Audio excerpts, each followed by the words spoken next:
Boa tarde, internautas. Gostaria de cumprimentar todos os telespectadores aqui que estão acompanhando o nosso painel sobre novas tecnologias aplicadas na área da mineração. Inicialmente, gostaria de parabenizar o Conpeia pela realização desse evento de grande importância para todos os profissionais da engenharia e das geociências, a SOEA Connect. A SOEA já era um evento tradicional no nosso sistema, mas que esse ano, inovada por conta da pandemia, e está num momento totalmente virtual, mostrando que a tecnologia ela pode ser nossa parceira na realização de eventos técnicos e eventos qualificados. Então, parabenizo o Conpeia, parabenizo o presidente Joel pela iniciativa, e é isso que os profissionais da engenharia precisam. E aí não poderia deixar de parabenizar os participantes desse painel que é sobre novas tecnologias aplicadas na área de mineração. E aí vou cumprimentar o engenheiro de Minas, Júlio Pontes, que vai falar um pouco aqui de tecnologias utilizadas no desmonte de rocha. Também cumprimentar o engenheiro de Minas, Fernando Alvarenga, que vai falar um pouco de equipamentos autônomos e teleoperados na mineração. Cumprimentar também o engenheiro de Minas, Regis Velausen, que ele vai falar sobre empreendedorismo mineral, os profissionais e a academia como agentes de profissionalização tecnológica das pequenas e médias minerações brasileiras. E o geólogo, doutor Ronaldo Malheiros, secretário-geral da Febragel, que também vai falar de gestões de riscos e desastres e a importância do PDUI da região metropolitana de São Paulo. Então, é um painel bem enriquecedor, um painel que vai falar bem da área de mineração em vários aspectos, e aí parabenizar e agradecer a participação desses exemplares profissionais e que eles possam passar um pouco dessa expertise, dessa qualificação que eles adquiriram durante a caminhada de todos aí na mineração e na geologia, para que todos os profissionais do nosso sistema possam ver um pouco aí desses assuntos. Eu vou passar inicialmente para o engenheiro Júlio César Pontes, para que ele possa iniciar a sua apresentação.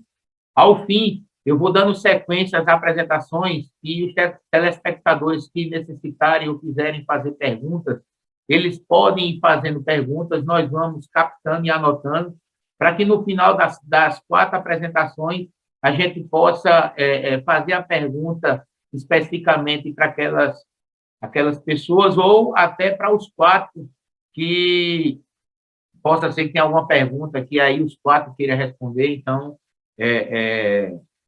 a gente deixa para o final. Então, eu vou passar para o doutor Júlio César, para que ele possa iniciar sua apresentação, que vai falar de tecnologias utilizadas no desmonte de rocha. Pode ficar à vontade, professor. Seja bem-vindo à SOEA Connect. Boa tarde a todos os participantes desse painel. Eu espero que a gente tenha uma tarde produtiva, com informações riquíssimas a respeito das tecnologias utilizadas na mineração. Meu nome é Júlio César de Pontes, sou engenheiro de Minas, engenheiro de segurança do trabalho, e trabalho nessa área de desmonte de rocha há alguns anos, aonde eu fiz meu doutorado nessa área. Para mim é um prazer poder estar aqui participando juntamente com vocês. Ok?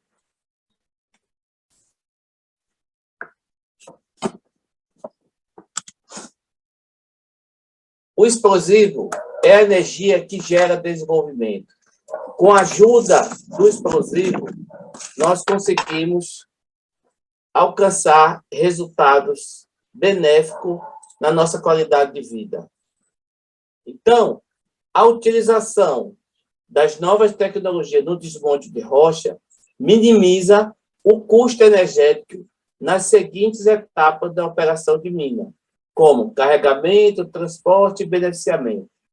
Então, se faz necessário executar um desmonte de rocha com qualidade, aplicando tecnologia para garantir a melhor relação custo-volume desmontado. Ou seja, eu tenho que maximizar o desmonte. Eu tenho que garantir os objetivos do desmonte, que são fragmentação, lançamento, com formatação da pilha, e a pilha deve estar fragmentação, lançamento, com formatação da pilha e preservação do talude remanescente. A conformatação da pilha é em função do equipamento de carregamento, tá? E, evidentemente, que nós temos que utilizar explosivo de qualidade. A gente deve utilizar substância explosiva de qualidade, que tenha um bom balanceamento energético, que tenha muita resistência à água, porque na mineração tem muita água, que causa o menos impacto ambiental, que causa o menor impacto ambiental. O tempo de carregamento deve ser rápido, tá certo? Que garante uma melhor velocidade para ter melhor fragmentação desse maciço rochoso, que tenha o menor custo por unidade de rocha desmontada, e também que tenha bastante segurança no transporte, no armazenamento e no manuseio. Então, hoje em dia, nós temos explosivos de alta qualidade que nós podemos, sim, trabalhar com eles, que são o caso das emulsões, os explosivos bombeados. Então, nesse primeiro slide, eu gostaria de dar essa ênfase à importância do desmonte para a mineração e para a qualidade de vida de todos nós, porque o desmonte dita o consumo energético da operação da mina. Então, se eu fizer um desmonte de qualidade, eu vou economizar energia no final do processo, tá? Eu tenho que minimizar a energia para maximizar a produtividade e aumentar a receita, ok? E a gente vê aqui nesse slide exatamente isso. Se eu faço um bom desmonte, no final eu vou ter um consumo energético menor. E a energia tem um custo muito alto, certo? Então, vamos lá. Algumas tecnologias que a gente pode utilizar hoje no desmonte de rocha é o laser scanner, que ele vai fazer uma varredura na bancada e vai escanear toda essa bancada da face livre para ver se tem alguma anomalia geológica, alguma zona de cisalhamento, algum erro que pode danificar a estrutura do maciço, no caso da fragmentação, ok? Então, esse escaneamento é feito com esse laser scanner 3D, tá? Que ele pode também fazer o levantamento dos furos para ver inclinação, para ver profundidade, para ver erro de perfuração, para ver desvio de perfuração, e ele vai reproduzir isso no modelo virtual, simulando o desmonte. Então, eu sei como é que vai ser o resultado se eu aplicar a tecnologia. Então, se eu aplicar a tecnologia de forma correta, eu vou ter realmente condição de fazer um desmonte de qualidade, diminuindo o consumo energético no final. Esse laser scanner, ele faz essa varredura toda na bancada, mostrando pé da bancada, mostrando crista da bancada, mostrando a malha, mostrando a sequência, mostrando os desvios prováveis se tiver algum furo, a perfeição da perfuração, porque a perfuração é a alma do desmonte. Eu posso ter o melhor explosivo do mundo, eu posso ter muita tecnologia, mas se eu não tiver uma perfuração correta, eu não vou ter um desmonte eficiente, eu não vou ter um desmonte de qualidade. Então, esse scanner, ele me ajuda muito nisso, para definir pé, crista, malha, todos esses elementos do plano de fogo que são importantíssimos para o sucesso do desmonte. O inclinômetro é uma outra tecnologia que ele faz auditoria na perfuração, para tornar ela viável, fazendo a verificação dessa perfuração, a inclinação correta, se for 10 graus, tem que ter 10 graus em todos, essa inclinação tem que ser paralela à face, sempre paralela à face, tá? A direção e a profundidade. E a questão do diâmetro também, porque se você usar um bits que já está bastante usado, e se for, por exemplo, de 2 polegadas, eu não vou ter 2 polegadas até o final. E aí vai diminuir a razão de carga e vai cair a qualidade do desmonte. Então, importantíssimo, bastante utilizado Eu usei muito esse aparelho no meu doutorado e tive resultados excelentes. Aqui eu mostro nesse slide um perfil, um programa esquemático de como ficou essa varredura utilizando o inclinômetro. Que aqui você pode ver, ó, afastamento, desvio de perfuração, furos com a cota errada. Então, todos os erros a gente consegue ver desse inclinômetro e tenta consertar para a próxima detonação. Nesse slide, eu estou mostrando um aparelho de VOD, que é a velocidade de onda de detonação, que eu posso medir essa velocidade de explosivos confinados, que eu faço auditoria desse explosivo para medir velocidade de queima. Quanto maior a velocidade do explosivo, nós sabemos que terá maior força. Quanto menor velocidade, menos força. E também vou ter segurança no controle, tá? Eu vou ter segurança na definição de diâmetro, no caso, se eu estiver utilizando em área urbana, eu vou ter definição em vários elementos do plano de fogo, medindo essa velocidade de onda de detonação, para mim poder aumentar ou diminuir a densidade desse explosivo, a densidade da carga de fundo e a densidade da carga de coluna. Tá? Então, muito importante a utilização de VOD. E segurança é tudo, né? Hoje o homem, ele se preocupa muito com segurança, até porque sem segurança a gente não pode produzir, ok? Então, é muito importante que a gente saiba utilizar esse tipo de equipamento. Muito importante mesmo. Vamos lá. O sismógrafo. Hoje, os órgãos ambientais de todo o país exigem que todo o desmonte tenha levantamento sismográfico. Ou seja, eu tenho que medir as vibrações para controlar, para controle do ambiente, para registro de segurança, para capacitação de velocidade da partícula nas 3 direções, longitudinal, transversal e vertical, tá? A frequência das 3 direções, o sopro de ar e a pressão atmosférica. Eu tenho que respeitar a norma 6023 da NBR, que fala sobre os limites que eu posso utilizar no desmonte em área urbana. É bem verdade que esses limites mudam de estado para estado, mas o sismógrafo ele vai acusar se você está dentro da norma da NBR ou não. Muito importante a utilização do sismógrafo de engenharia para você capacitar esse registro e atender às condicionantes dos órgãos ambientais.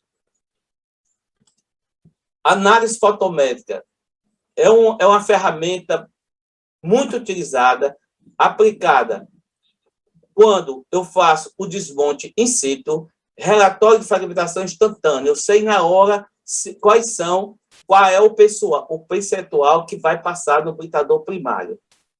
E aí eu já começo a organizar, vendo a frente da bancada, vendo o perfil da bancada, para saber aonde teve erro. Então, se eu fizer um desmonte primário bem feito, eu vou ter desmonte secundário, eu vou eliminar desmonte secundário. Então, o bom é fazer um desmonte primário bem feito para não ter retrabalho. Então, eu controlo a fragmentação analisando essas imagens que é feita por fotométrica, tá certo? Drone. Hoje a gente trabalha com drone em várias atividades. Nosso colega Regis vai falar aí um pouco sobre isso, que é especialista, mas a gente usa muito as filmagens do drone para ver erro e para ver acerto. Erro e ver acerto. Ver o antes e o pós-desmonte, para a gente trabalhar com segurança, fazendo uma modelagem 3D na mina. Então, o drone hoje está presente. É também uma exigência do órgão ambiental.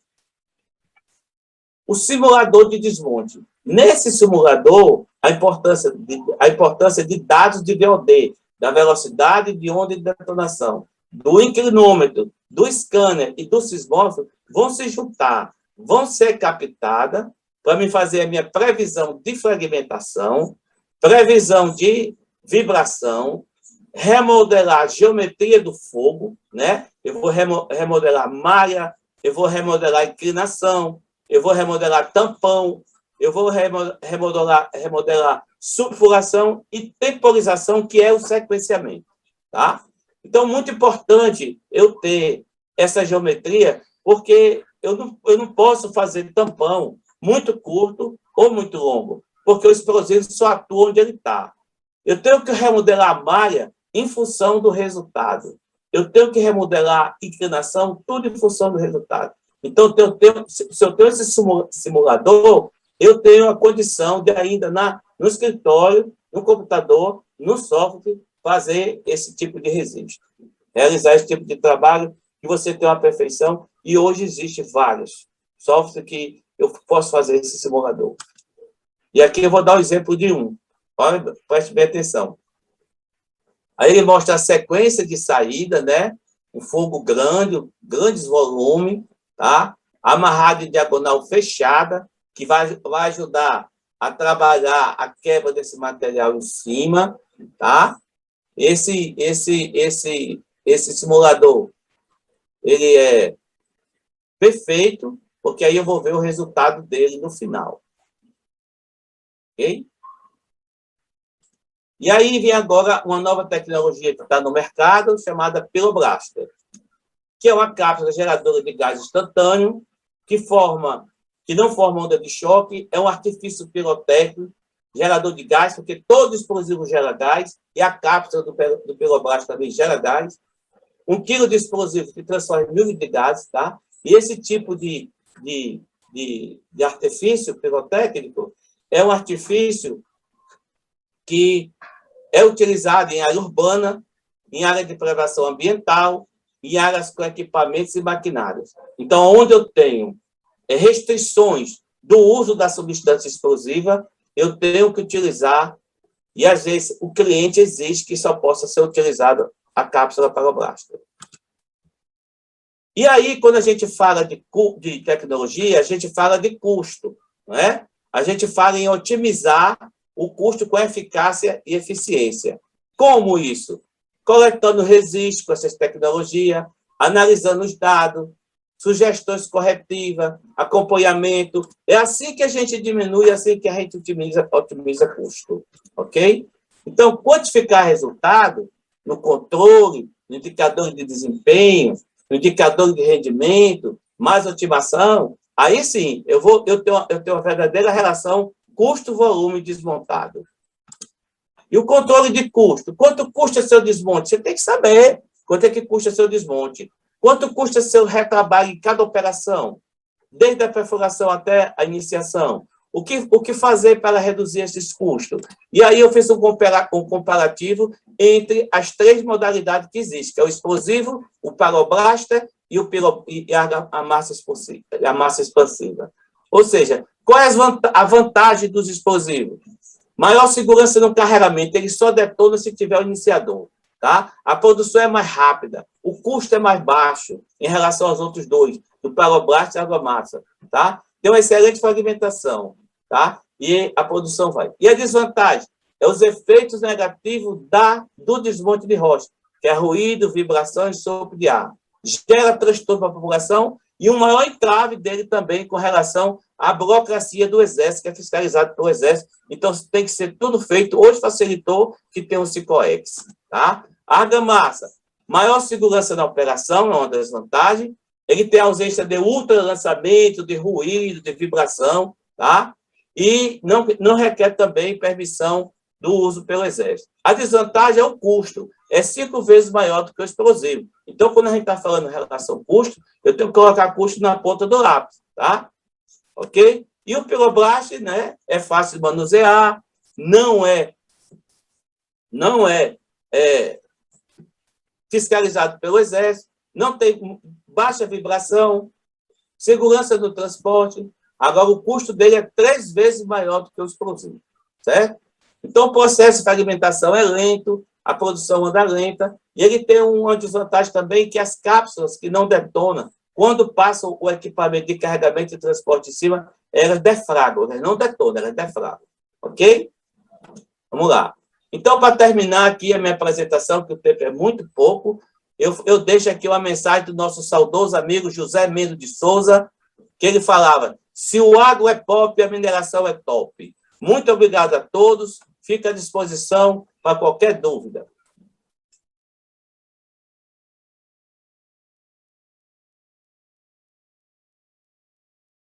Obrigado, professor Júlio.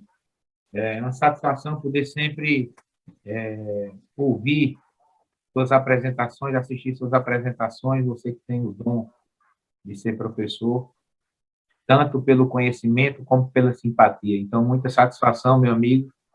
E tenho certeza que devemos ter algumas perguntas aí, mas vamos deixar para o final, para que a gente possa escutar atentamente a apresentação de todos. E depois também, além de perguntas, podemos fazer um rápido bate-papo entre os participantes, porque enriquecerá ainda mais aí nossa apresentação.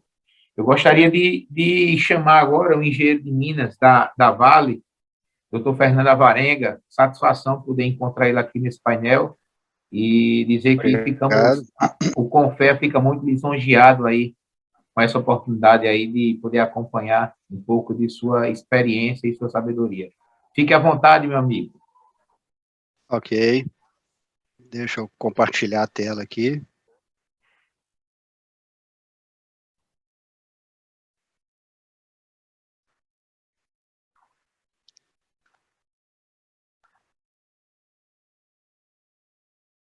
Vocês já estão vendo a minha tela? Ainda não.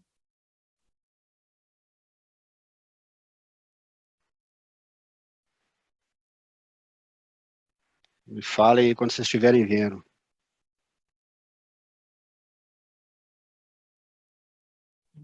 Perfeito, doutor Fernando. Tá. Só um minutinho. Não sei se já estão vendo aí.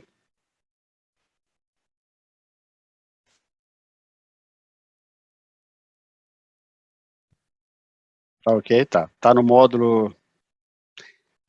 Tem algum delay aí ou não? Ok. Então, eu vou falar para vocês aí sobre equipamentos autônomos e teleoperados na mineração. Eu vou começar falando aqui dos conceitos que nós temos aí.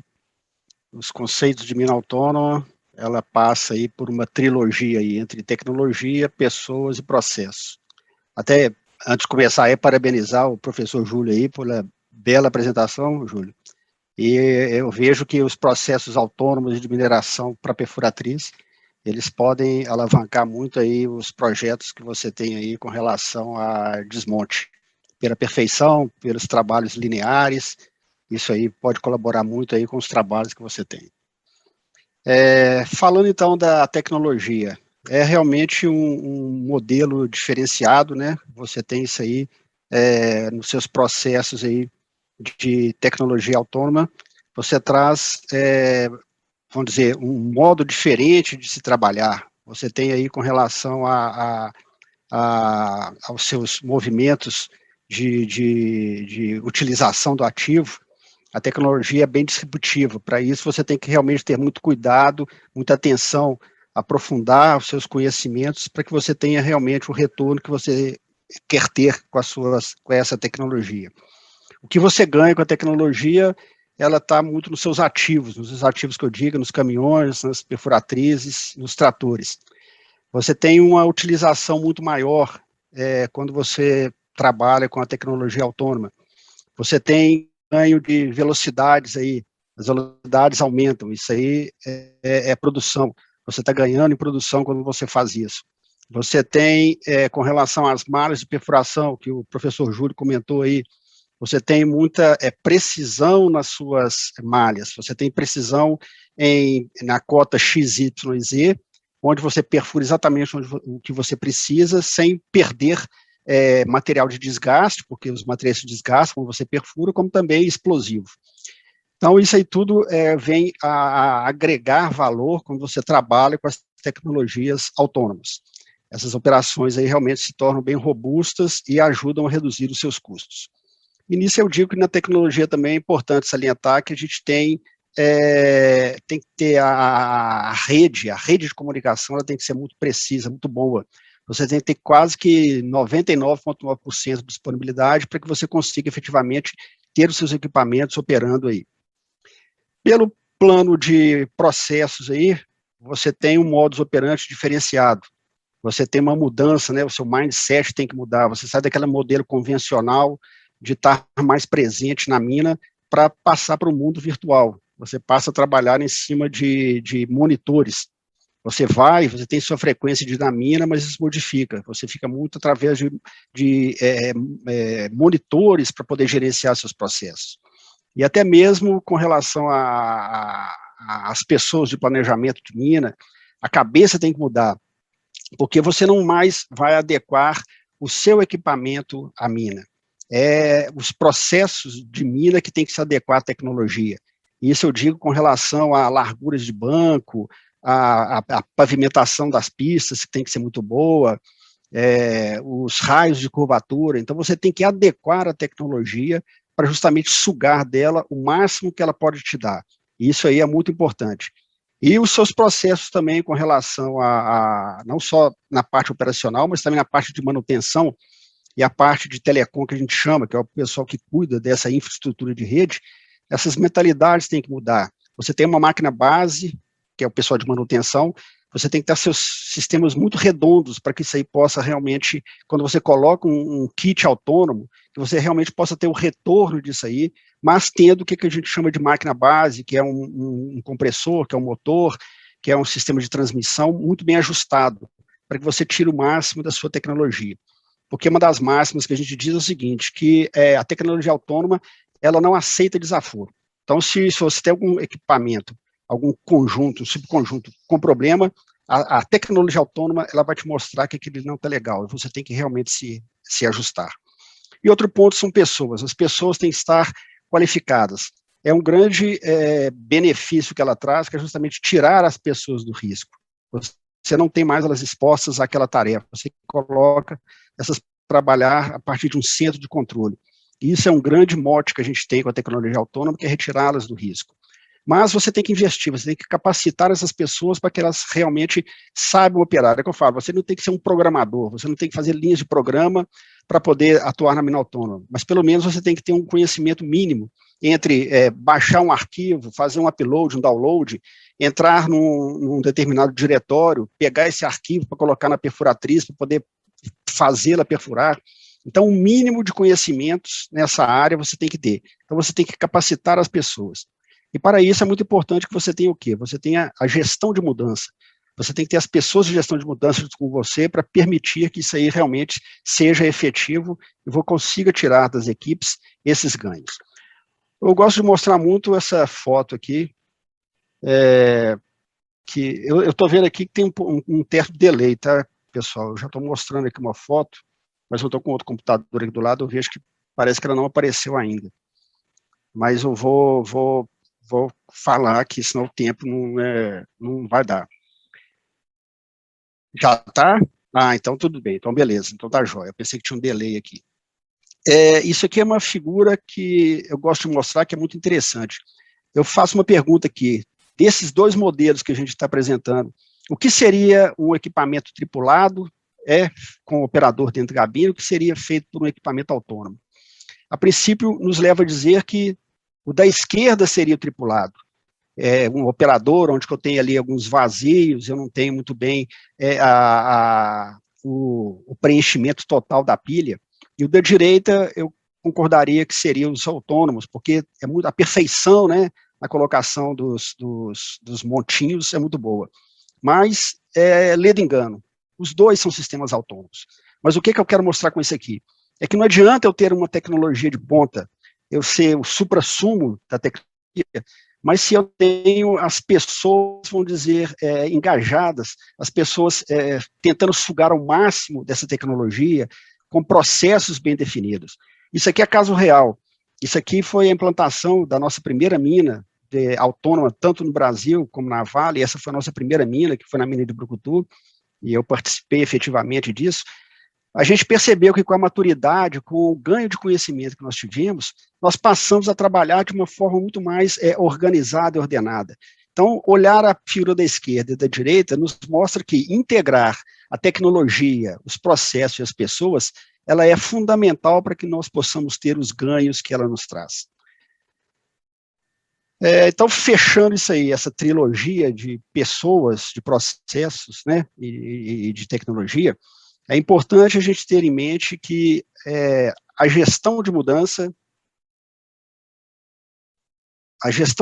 era muito importante, capacitar pessoas, isso é condição básica, o engajamento da liderança, tanto da alta gestão como do chão de fábrica, todo mundo tem que estar engajado nisso, a disciplina operacional, porque os seus processos mudam, você tem agora que seguir rigorosamente alguns conceitos para justamente evitar acidentes, ter a unidade sua toda em segurança, e o planejamento, você tem que antever acontecimentos. Você vai abrir uma nova frente de lavra, você tem que ter cobertura de rede, porque senão você não consegue colocar o seu equipamento lá. Então, esses 5 pontos aí, eles são fundamentais para o sucesso da sua tecnologia. Com relação à proteção, nós temos 7 barreiras de proteção, desde uma segurança, que é um perímetro onde você confina o seu equipamento, até mesmo uma parada emergencial, no caso de alguma colisão, de algum acidente catastrófico, você consegue paralisar toda a sua frota instantaneamente. Então, são 7 barreiras de proteção aí que te asseguram o maior controle, né, das suas condições operacionais, garantindo não só para as pessoas que lá estão, como também para os ativos. Isso aí realmente é fundamental. Levando para o ponto aqui do específico dos nossos equipamentos, nós temos aqui a teleoperação dos tratores, onde a gente pode vislumbrar aqui o que tem que ter esses equipamentos para que a gente possa ganhar com a qualidade da tecnologia. Nós temos GPS de alta precisão, nós temos aqui antenas de comunicação, luzes de status do equipamento, câmeras e os detalhes aqui dessa configuração aqui. A gente tem justamente câmeras, e isso aqui é importante dizer, que tanto com chuva, com sol, sob neblina, as condições visuais para os operadores é excelente. Aqui nós temos na parte superior as câmeras de cima da lâmina, lado esquerdo e lado direito nós temos o Reaper, a parte de trás do equipamento, e na parte de baixo é uma visão da lâmina frontal. Com relação à perfuratriz aqui, nós temos também o mesmo conjunto, o mesmo kit autônomo que nós temos no trator, nós temos na perfuratriz, com alguma particularidade. Mas são sistemas que te orientam através de câmeras Rascan, que são lasers que veem se você tem algum obstáculo ou não, luzes indicadoras de status, câmeras, e o que a gente precisa de ter aqui é justamente a malha. O que é isso aqui? Ao fazer esse levantamento da malha, nós precisamos ir em campo e fazer um levantamento topográfico dessa região onde o equipamento vai trabalhar. Isso aqui, no caso, o levantamento é feito georreferenciado, através de um rover, você define os elementos da malha, como as bordas, a frente, onde o desmonte vai sair, a área de manobra que o equipamento precisa, e uma vez definido isso aqui, você vai ter de 10, 20, 40, 100 furos, 200 furos, e o equipamento vai se deslocar dentro dessa área. Aqui você pode ver um plano de perfuração, é gerado uma cerca virtual, e o equipamento não se desloca fora dessa área. Ele vai ficar aprisionado aqui dentro, apesar disso ser virtual, mas o equipamento obedece o que é? Ele é georreferenciado. Uma vez traçando isso aqui, o equipamento não sai dessas bordas. Você pode trabalhar com mais de um equipamento, 5, 10, quantas perfuratrizes você pode trabalhar, porque você tem sistemas anticolisão. Se o equipamento desse desloca em direção a outro equipamento, ele automaticamente para. Isso aí é garantia operacional. Você tem todos os detectores aí de obstáculos que os equipamentos têm. Você tem, o equipamento passa a trabalhar controles rígidos. Neste caso aqui, se você é uma praça nivelada, mas se você tiver algum desnível que supera a 5 graus, no caso, uma especificação dos nossos fornecedores, você tem a máquina sendo desligada, a máquina não opera mais acima de 5 graus de desnível. Por que é importante ela trabalhar com mastro alto? Porque cada vez que você desce esse mastro é perda de tempo, você está perdendo em produção. Então a máquina consegue se deslocar desde que você tenha um terreno plano, né, a partir de desníveis que são aceitáveis pela máquina. E o importante dizer aqui que você pode configurar, fazer primeiro 10 furos, 20 furos, que a máquina faz isso automaticamente. Ela perfura, ela tira as hastes, coloca as hastes e se desloca para os furos. Para cada command center que nós temos, o operador de perfuratriz ele pode operar 4 máquinas simultaneamente, de forma segura, sem problema algum. Voltando agora para o caminhão, que a gente fala que é a cereja do bolo. Quando a gente fala de mina autônoma, todo mundo já vem na cabeça que é os caminhões, mas a gente tem uma gama de equipamentos que podem ser autônomos ou teleoperados, mas a cereja do bolo, ela é sempre o caminhão. O caminhão também, o seu sistema de monitoramento é muito similar aos demais. Você tem as antenas de GPS, 2 antenas que dão a direção do caminhão. Você tem os sistemas de percepção, que são as luzes indicativas aqui, cada luz dessa indica o estado que o equipamento está, a luz vermelha, ele está em manutenção ou não tem contato com o centro de controle, a luz verde indica que o equipamento está tripulado, tem alguém dentro do equipamento, de repente para deslocar para manutenção, esses deslocamentos ainda são feitos por operador, porque o ambiente controlado é o ambiente da mina, onde realmente ninguém pode entrar, apenas pessoas autorizadas, e a luz azul, que a gente diz, que é a principal, todos têm de saber disso aí. A luz azul indica que o equipamento está em módulo autônomo e ele vai, você tem que afastar do equipamento, porque o modelo de luz azul é o que configura o equipamento no estado de operação autônoma. Você tem os sensores, você tem um LiDAR, que é um scanner, através do feixe de luz, que ele vai fazendo a varredura da frente, onde o equipamento está rodando. São sistemas redundantes, você também tem os radares, que através de radiofrequência você escaneia a frente e vê se tem obstáculo. Esse equipamento, detectando algum obstáculo, ele pode parar, desde que não tenha sido mapeado. Um equipamento, um obstáculo não mapeado, um cavalo, isso aí a gente tem muito nas nossas minas. O cavalo entra, deita no meio da pista, o equipamento detectando isso aí, ele vai parar. Se em 30 segundos esse obstáculo não se moveu, vamos dizer, se o cavalo não saiu, o equipamento para e obriga o técnico de campo a ir checar o que foi que aconteceu. Mas se esse obstáculo sai, que no caso, dizer que fosse um cavalo, o equipamento retorna à ação normal. Temos aqui os controles, chave operacional para botar módulo autônomo convencional e um centro de controle que seria o cérebro do equipamento. E temos também a rede de antenas de rede de comunicação, que é justamente os rádios para fazer o tráfego de dados.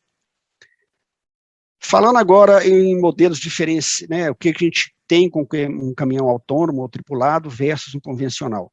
Aqui vocês podem perceber o caminhão trafegando aqui com velocidades que antes não eram possíveis. A gente pode chegar até 61 km, eles são setados até para 61 km por hora.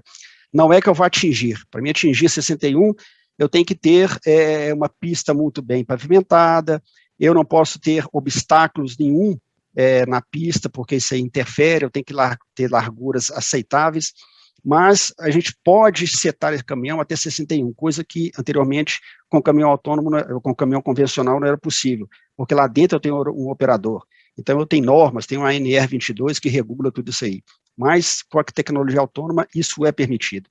Então vocês veem aqui que talvez esteja muito pequeno, mas no limite aqui o caminhão chega até 57 km por hora. É claro que o seu perfil de mina tem que ajudar, a pavimentação também do piso tem que ajudar.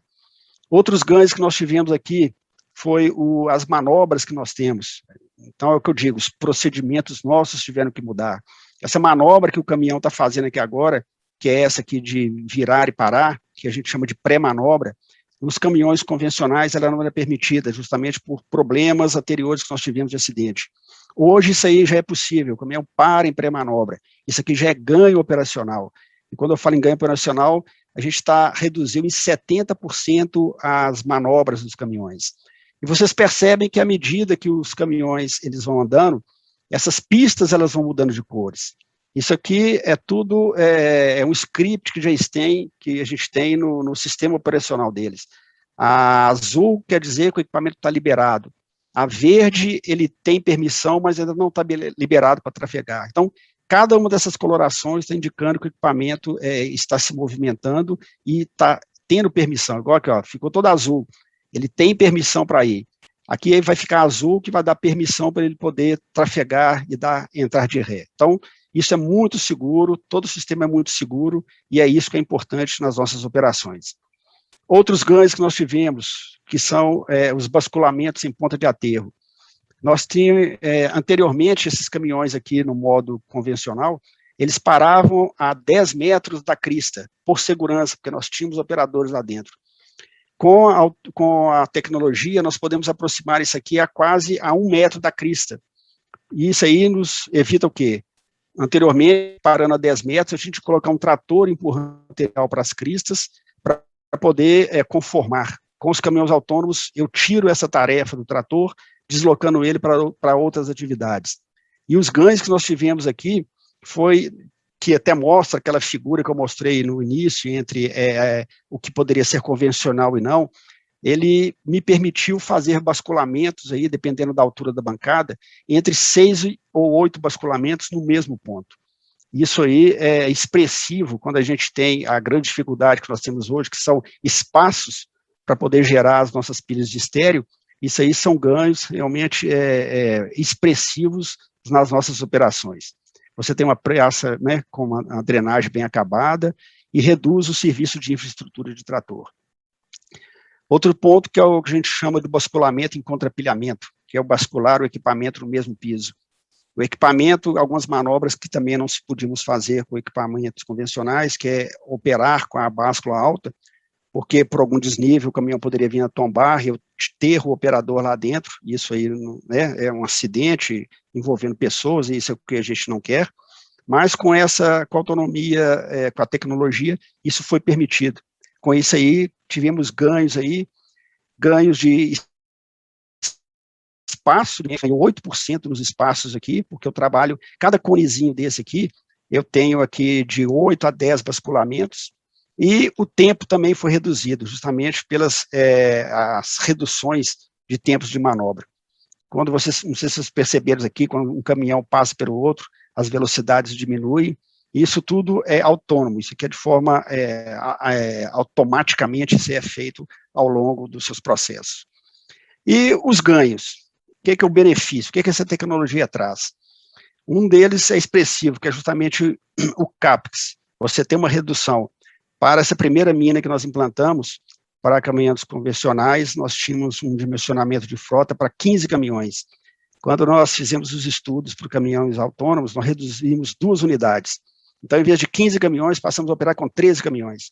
E isso aí é expressivo no seu investimento e, consequentemente, no seu custo por tonelada, porque um equipamento desse aí gera um plano de manutenção, um desgaste de peças. Então, é expressivo os ganhos que você tem com relação à redução de frota e o seu OPEX. Com relação à vida de pneus, nós conseguimos aumentar aí em 15% o número de horas rodadas do caminhão. Isso é expressivo. Pneus têm um peso muito grande dentro da composição do custo de mineração. Os materiais de desgaste também, nós conseguimos aí aumentar em 15% a metragem perfurada. Isso é porque a cada perfuração, a coluna de perfuração entrando, o sistema, ele automaticamente vai redimensionando o fluxo de ar, ele vai redimensionando rotação, o pull down, que é a força que a coluna de perfuração faz para fragmentar a rocha, e isso aí é de forma, a cada segundo, litologia mudando, esses parâmetros vão mudando, e com isso a gente ganha em material de desgaste, aumentando a vida útil desses materiais. Consumo de combustível em torno de 5%, que é uma outra conta pesada que nós temos na mineração. A gente consegue reduzir aí em torno de 5% esse consumo de óleo diesel. As maiores precisões, isso aqui vai muito de encontro aí do que o professor Júlio falou, você tem uma acurácia muito maior na sua malha, então você tira muito dos problemas, você perfurar e não ter qualidade na perfuração, ele vai refletir aonde? No desmonte, que foi muito bem falado pelo professor Júlio aí. Então, perfurar bem é desmontar bem. E as perfuratrizes autônomas, elas nos trazem isso aí. Você tem as manutenções, uma performance boa da manutenção, por causa que você tem ali dentro agora um robozinho trabalhando. Você não tem mais um ser humano que está suscetível a algumas variáveis que pode impactar aí em acelerar mais ou frear menos, né, ou frear muito também, e esse é o conjunto de pastilhas de freio, ela é danificada. Ali é um robô. Robô, né, só pensa dentro de um sistema muito linear, e isso aí nos traz ganho. Você tem outros ganhos com relação ao tempo de ciclo do caminhão, como foi mostrado anteriormente aí, em termos de 6% aí, você consegue reduzir esses tempos. A taxa de penetração aí, nós aumentamos em 8%, justamente por causa do controle que a cada 30 centímetros, a máquina vai perfurando, conhecendo melhor a rocha e ajustando todos os parâmetros que ela tem para poder fazer uma perfuração ideal e robusta. Horas trabalhadas das suas frotas. Anteriormente, com mina convencional, nós tínhamos aí, em 24 horas trabalhadas, nós tínhamos aí 16 horas, 17 horas no máximo. Com a tecnologia autônoma, nós levamos isso aí para até 21, 22 horas operando. Isso aí é ganho em massa. Se eu estou utilizando mais, eu vou ser mais produtivo, vou poder movimentar mais, e como eu falei, com uma frota menor. E o grande item que tem aqui, que é a segurança. A segurança realmente é um valor que todos nós temos em alto nível. E nós podemos tirar isso aí das pessoas da área de risco. E como é mostrado aqui, esse é o ambiente que nós temos atualmente. Um ambiente onde o operador trabalha em uma área confortável, controlada, com ergonomia, tanto os operadores, aqui é a sala do transporte dos caminhões, aqui é a cabine remota e aqui é a perfuração, e tem também containers de teleoperação. E também um grande valor que nós temos aqui, é a inserção de PCDs. Nós temos PCDs operando com perfuratrizes, e isso aí é substancial, isso aí é expressivo para todos nós. Pessoal, é isso que eu tinha para falar, eu agradeço aí, o tema é extenso, é grande, há muita coisa para falar, o tempo é curto, de repente alguma coisa não ficou clara, mas eu me coloco à disposição, agradeço aí de poder estar participando junto com vocês aí dessas explanações e desse grande congresso que é a SOEA, mas o tempo é curto, a gente tem que falar rápido, não dá para abordar tudo, mas eu me coloco à disposição aí e agradeço aí a atenção de vocês. Muito obrigado, doutor Fernando, parabéns pela brilhante apresentação, muito enriquecedora, são inovações tecnológicas já utilizadas na mineração, muitas delas ainda nem vistas por profissionais, e aí você teve a oportunidade aí de mostrar de forma, vamos dizer assim, usual. E vou pedir para você permanecer conosco ainda na sala, para que, ao fim, a gente possa fazer mais algum debate, com algumas perguntas ou esclarecimentos sobre esse tema aí que você apresentou. Eu gostaria agora de convidar o geólogo, amigo, doutor Ronaldo Malheiros Filho, para que ele possa fazer sua apresentação e também transmitir para todo o nosso público seu conhecimento e sua sabedoria. Obrigado, Ronaldo, pela participação, a satisfação poder encontrar com você aqui, e aí fique à vontade aí para falar um pouco de gestão de riscos e desastres e a importância do PDUI na região metropolitana de São Paulo. Então, fique à vontade e boa apresentação, estaremos acompanhando aqui você. Obrigado, eu queria só saber se a apresentação está aparecendo. Está aparecendo sim, Ronaldo. Está aparecendo. Tá, bom, primeiramente eu queria agradecer o convite ao Renan, que organizou a mesa, a honra de estar aqui com colegas, o Fernando, o Regis e o amigo Júlio, e poder aqui também contribuir um pouquinho com vocês, quer dizer, eu não vou falar da questão da tecnologia, mas eu vou mostrar como que essa tecnologia dentro da mineração segura e bem conduzida tem a relação com as políticas de proteção e defesa civil, em especial em todo o processo que envolve a gestão de risco e desastre, principalmente pensando no entorno da mineração.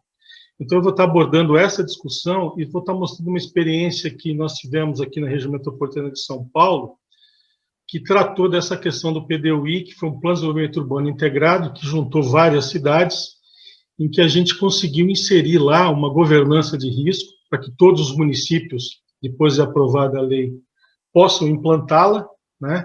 Um plano metropolitano de gestão de risco, em que isso vai ajudar a aumentar a interlocução dos empreendimentos com os sistemas de proteção e defesa civil que estão nos municípios. Tá? Então, nessa linha que eu vou estar abordando a minha apresentação. Então, vou falar um pouco da Política Nacional de Proteção e Defesa Civil, o nosso trabalho lá na região metropolitana de São Paulo, como que é a gestão de risco de desastres e a importância desse trabalho todo, e falar um pouco da governança de risco de desastres e a questão da mineração, principalmente enfocando a questão que envolve as barragens, né, na política de segurança, e também umas considerações finais, fechando a minha apresentação. Bom, a gente tem alguns conceitos, né, dentro dessa questão da gestão de risco de desastre, que é a questão do acidente, né? Então, a gente tem, dentro das atividades mineral, tanto dentro quanto fora, alguns acidentes, né, que é quando você tem o fato ocorrido com consequências sociais e econômicas. Então, frequentemente, a gente acaba se deparando com situações dessas, não só dentro da questão da mineração, mas de outras atividades dentro da cidade, como a questão dos escorregamentos, enchentes e uma série de outros problemas.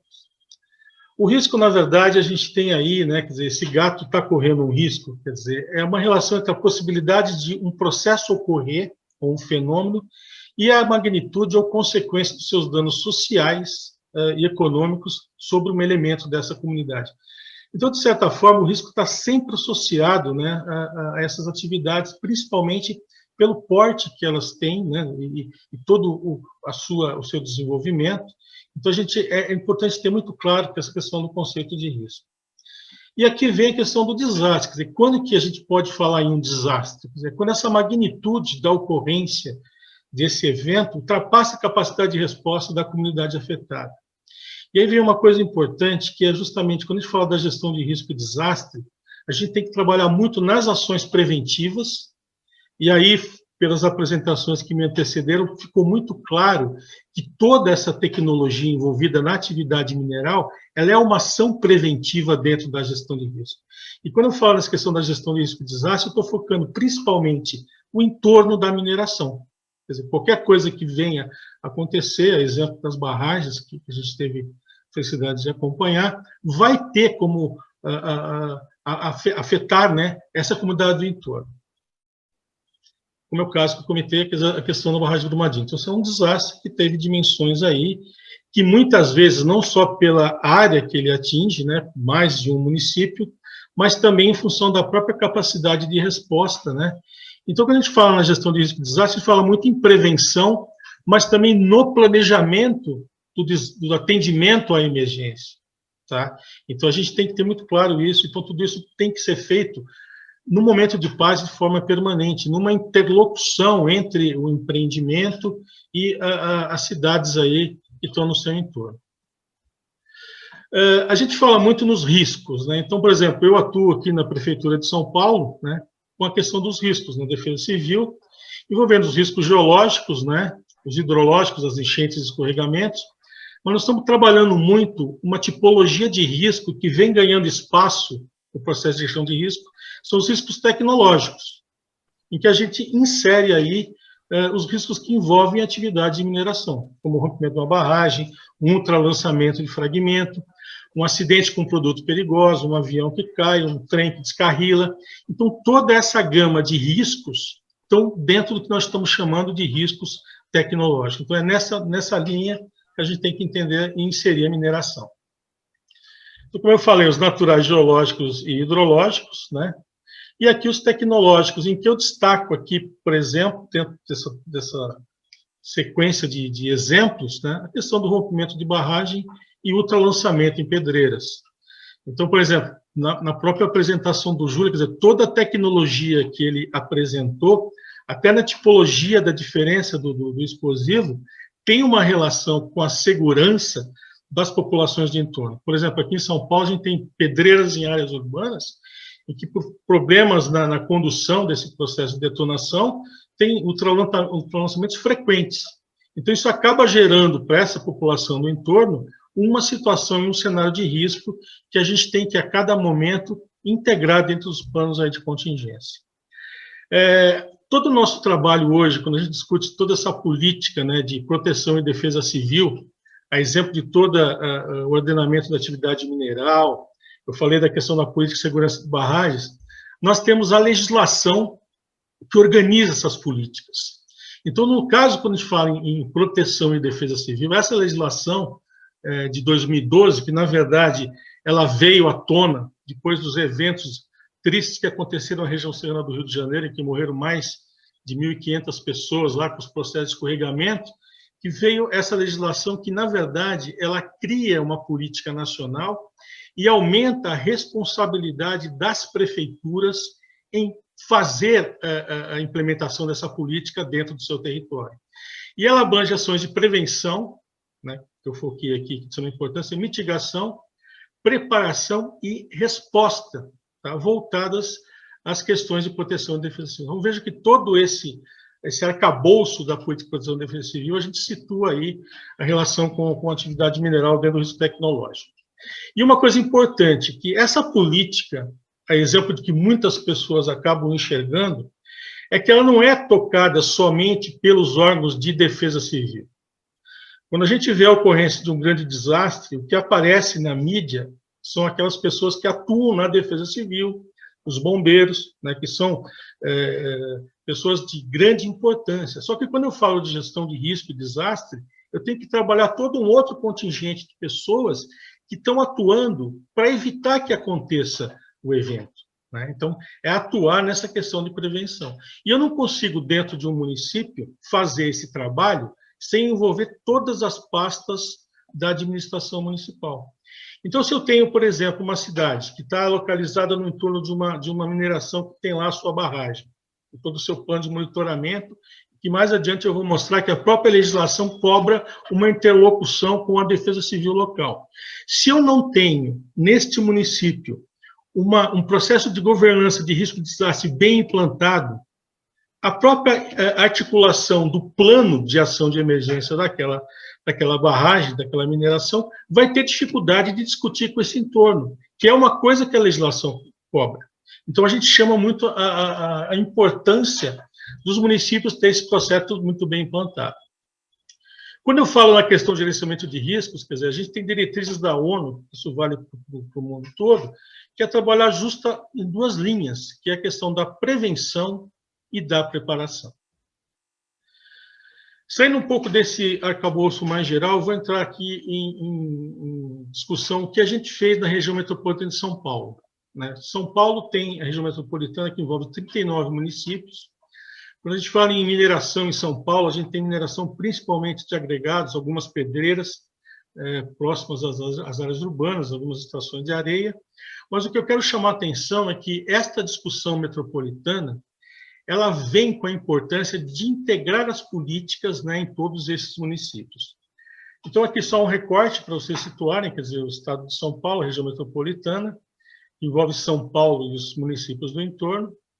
E aqui, essa Câmara Temática, da qual tive a honra de ser secretário executivo, ela é ligada ao Conselho de Desenvolvimento Metropolitano, que envolve todos os prefeitos, e ela participou de uma discussão, na verdade, de fomentar a adoção dos princípios de gestão de risco pela gestão municipal integrada e sistêmica com a Política Nacional de Proteção, ou seja, levar para as prefeituras, porque assim, a maioria delas tem aquela visão que a defesa civil trata só da coisa de resposta e não da parte da gestão maior, para que a gente possa ter aí planos bem trabalhados de todas as tipologias de risco. Tem toda uma composição de vários órgãos de prefeituras, dos consórcios, a universidade, o órgão de controle ambiental, né? Então, a gente também não pode falar de ter esse trabalho só envolvendo as instâncias municipais e os órgãos do Estado, mas também outros atores, porque quando eu falo da questão do risco, eu tenho várias interfaces. E aí a gente entra no que a gente chama de PDUI, Plano de Desenvolvimento Urbano Integrado.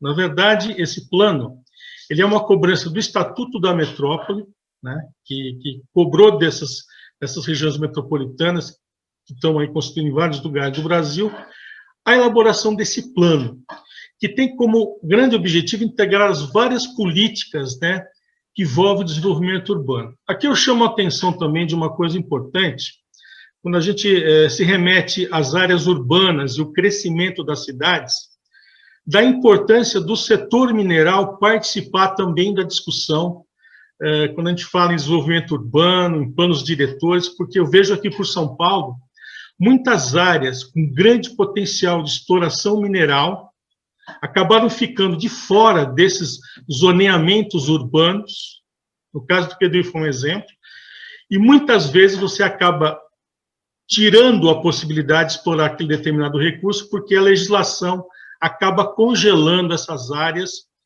com relação à potencialidade da sua exploração. Então, só um parênteses que eu faço, já até estendei isso em outros momentos, mas da importância também da gente ter a discussão da mineração nesses normativos de ordenamento territorial. Então, só para vocês terem uma ideia, quer dizer, esse plano metropolitano trata das questões ambientais, as questões de urbanização, as questões da consolidação da urbanização, e dentro desse cenário todo, essa Câmara Temática que eu comentei trouxe a discussão, na verdade, da gestão de risco e desastre, através da necessidade de você trabalhar um plano metropolitano, né, tendo essa instância, que é a Câmara Temática, como o aspecto da governança. E esse plano metropolitano, quer dizer, que na verdade vai disseminar em cada município ou em cada região, ele tem vários programas, uma produção do conhecimento e identificação dos riscos. Então, se eu tenho lá um município que tem no seu território uma atividade mineral, ele tem que identificar essa atividade como uma potencialidade da ocorrência de risco, tanto na questão de entender as dimensões e, principalmente, dando lastro com a política de segurança de barragens, fazer toda uma amarração prévia dentro do seu plano, dialogando lá com a atividade mineral, a despeito de outros riscos que lá existam. Trabalhar prevenção e mitigação de riscos, se preparar para atender emergências e manejo de desastres, isso é muito importante, né? E trabalhar comunicação e educação de riscos em todas as instâncias. Então, a ideia desse plano, justamente, é criar uma padronização de forma que os municípios acabem atuando aí dentro desse contexto todo, no que tange a questão dos riscos. Aqui eu vou passar rápido nesses itens. Agora, entrando num ponto que o tempo é curto, como que toda essa organização, existindo naqueles determinados municípios, vão poder ser um aspecto bem positivo na aplicação do desenvolvimento da questão mineral. Então, por exemplo, a questão das barragens. Nós temos a Política Nacional de Segurança de Barragens, que, se você for parar para avaliar, ela tem vários aspectos que remetem à questão da gestão de risco. Então, por exemplo, o próprio objetivo da Política Nacional de Segurança de Barragem, no seu item 7º do artigo 3º, fomentar a cultura de segurança de barragens e gestão de riscos. No 8º, definir procedimentos emergenciais e fomentar a atuação conjunta de empreendedores, entendam as empresas de mineração, os fiscalizadores e os órgãos de proteção e defesa civil em caso de acidente ou desastre.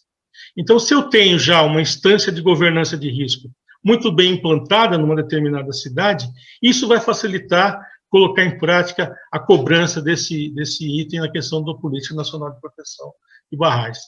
Vejam, a fiscalização da segurança de barragens caberá sem prejuízo às ações fiscalizatórias dos órgãos ambientais integrantes do Sistema Nacional de Meio Ambiente. Parágrafo 1º.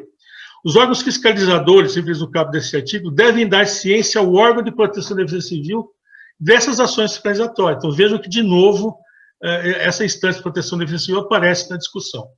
No plano de ação de emergência, a mesma coisa. Quer dizer, você tem que ter esse plano de comunicação, incluindo contato com os responsáveis pelo plano no empreendimento da Prefeitura Municipal, dos órgãos de segurança públicas. Então, se eu tenho já nessa cidade essa instância organizada, vai ficar muito mais fácil você colocar em prática isso. E aí vai, quer dizer, então você tem aí no plano cobranças que envolvem a todo momento a amarração com a questão da defesa civil. Vejam aqui, no artigo 2º, que o PAI estabelecerá ações a serem executadas pelo empreendedor da barragem no caso de situação de emergência. Parágrafo 1º, o PAI deverá estar disponível no site do empreendedor e ser mantido em meio digital no sistema, no meio físico, no empreendimento, nos órgãos de proteção. Então, vejam, dos municípios e assim por diante. Então, a gente tem aqui, de novo, uma necessidade disso. Tá? Mesma coisa. A própria resolução da Agência Nacional de Mineração também remete a essa questão, quando ela coloca que o empreendedor, com participação da equipe externa contratada e após a avaliação do mapa de inundação, fica obrigado a promover e realizar seminários orientativos anuais com a participação das prefeituras, organismo de defesa civil e assim por diante. Então, de novo, remete a você ter aí essa interface com as questões de defesa civil.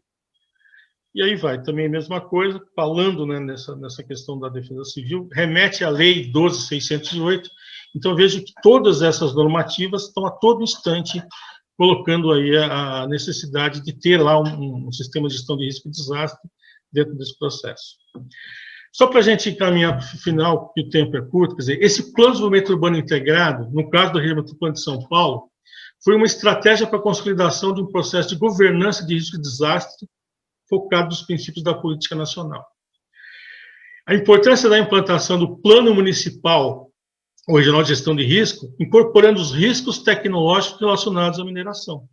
Então, é aquilo que eu falei, se eu tenho um município que tem no seu território uma atividade mineral, ele tem que dialogar com o empreendedor, ele tem que inserir essa atividade no seu plano de gestão de risco, até porque pela potencialidade de risco que ele tem. A mineração desenvolvida dentro das boas práticas da engenharia, utilizando tecnologias existentes, constitui uma ação preventiva na gestão de risco, que foi o que eu já comentei.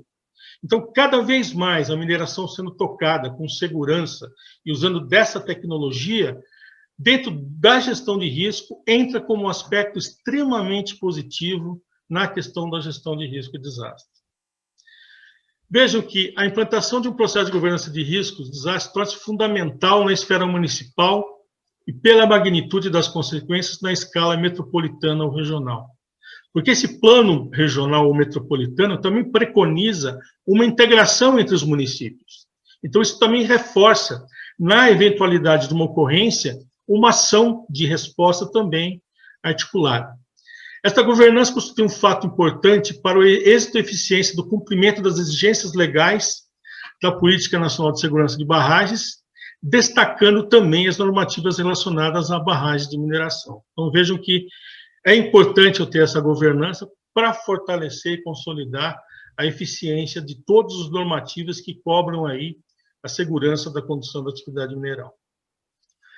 Facilita a interlocução das instâncias municipais de proteção e defesa civil, os empreendedores e as comunidades existentes a jusante, né, dos empreendedores minerários, fortalece a política municipal regional de proteção e defesa civil, quer dizer, aumentando a segurança dessas comunidades, e, principalmente, começar a trazer à tona a questão dos riscos tecnológicos. Então, é uma coisa que a gente que está trabalhando a questão da gestão de risco e desastre está procurando destacar cada vez mais que essa tipologia de risco tem que ter uma atenção maior quando a gente fala num plano de gestão de riscos e desastres. Quer dizer, e aí eu chamo a atenção para os municípios que têm a mineração no seu entorno e da necessidade dessa articulação permanente. Então, em linhas gerais, seria isso. Eu queria dizer da importância, né, de eu ter esse espaço para poder dividir isso com vocês, porque muitas vezes a gente tem aí, por mais que a gente tenha a tecnologia, a coisa atuando, pode acontecer uma situação de ter lá um cenário que potencializa um evento. Então, quanto mais preparado tiver, né, por isso que quando a gente fala em trabalhar com prevenção, é também trabalhar a preparação do atendimento à emergência. Então, a gente tem exemplos aí, que não preciso falar muito, que essa articulação com a comunidade, com o sistema de governança de risco, em que a defesa está inserida, só foi acontecer depois que teve o evento, e a partir daí teve-se até uma lição. Quer dizer, então, hoje, muitas cidades, né, por conta desses acidentes e infortúnios, passaram a organizar os seus sistemas de defesa civil e trabalhar a governança de risco. Então, a ideia é começar a atuar antes, para que essa articulação possa ter aí o êxito e melhorar a segurança e a qualidade de vida de quem mora no entorno da atividade mineral. Então, seria isso, e obrigado pela oportunidade, estamos à disposição. Obrigado. Muito obrigado, doutor Ronaldo. Parabéns pela apresentação. Mais uma vez, o senhor sempre eficiente e efetivo no que é exposição das atividades profissionais e sempre auxiliando com fé no que for preciso, nas instruções e nas atividades de geologia e de mineração. Muito obrigado. E gostaria agora de convidar o engenheiro de Minas, Regis Velausen, também presidente da ABREME, para que ele possa falar um pouco sobre empreendedorismo mineral, e aí um tema totalmente atual, e tenho certeza que é um tema que interessa aos empreendedores aí de nossa área da mineração. Então, Regis, você está com a palavra. Muito obrigado pela participação, obrigado por ter aceito o convite e por participar dessa SOEA Connect. Fique à vontade, meu amigo, seja bem-vindo.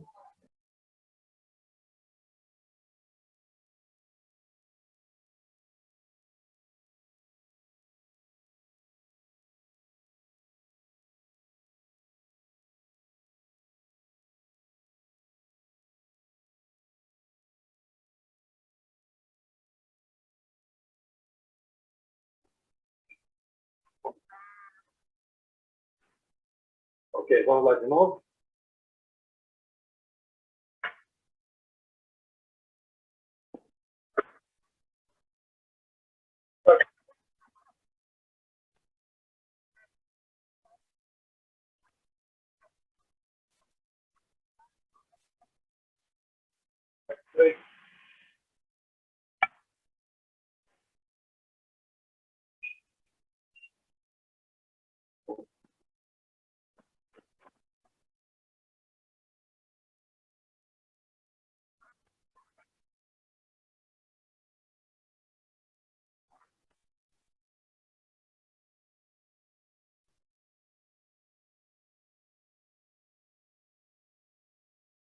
Agora acho que resolve.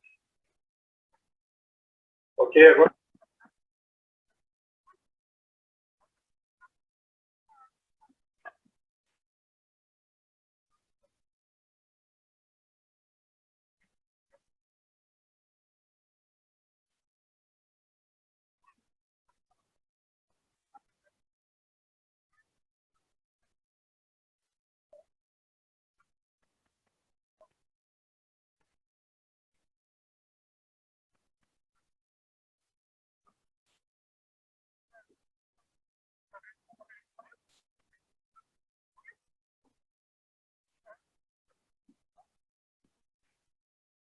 Ok, agora?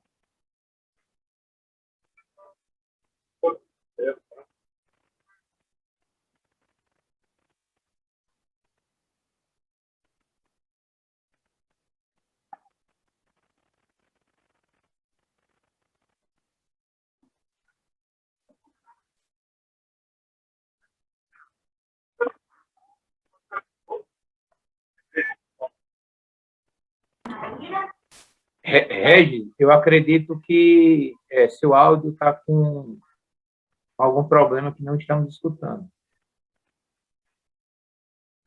Vamos ver aqui.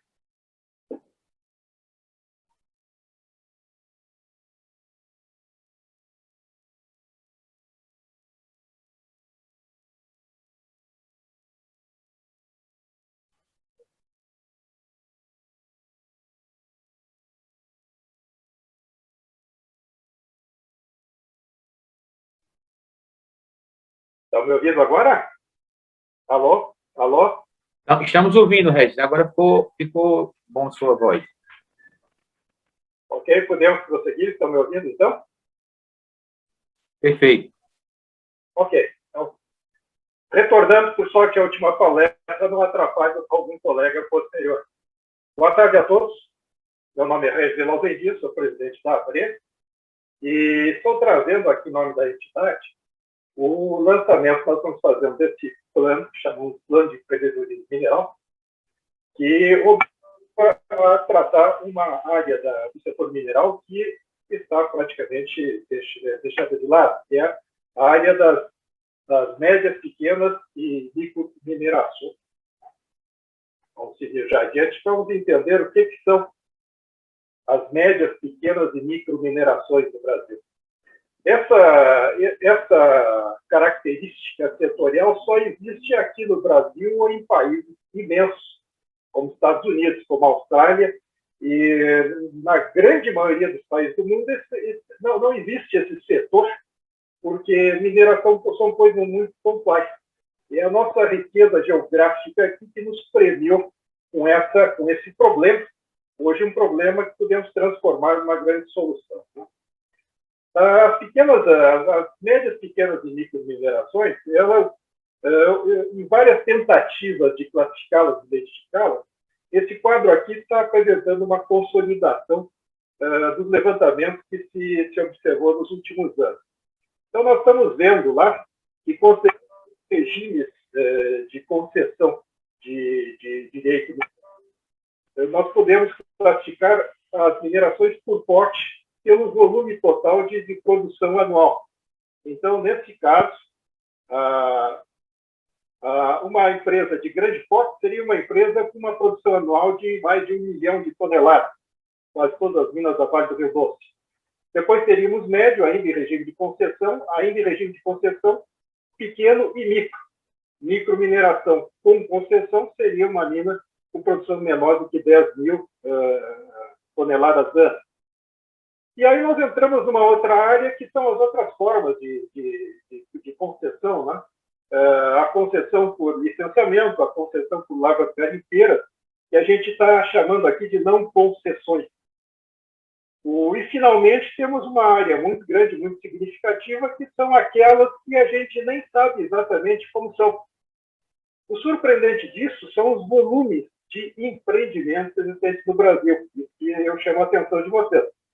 Nós temos como grande empreendimento de mineração 154 unidades.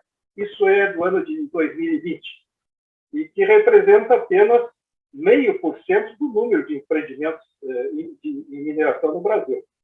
Nós fomos descendo ali, concessão média, concessão pequena, quando chegamos à concessão de microminerações, já temos 5.400 empreendimentos de mineração regulares, né, conhecidos assim por diante. Não concessão, saltamos para 15.900. E a nossa estimativa, que incluindo as irregulares, nós somaríamos aí no Brasil hoje cerca de 30 mil empreendimentos de mineração, apenas 154 grandes portes. Todo é considerado média, pequena ou micromineração. E o estranho hoje é que em toda a mídia a gente só ouve falar ou da grande mineração, porque, por sorte, nós temos isso para empurrar nossa balança comercial, empurrar nossa economia, ou o garimpo. É só isso que sai na mídia. Esse contexto todo intermediário é um total desconhecido, é um total destratado no nosso setor mineral. Né? Mas dentro dele nós temos exemplos interessantes.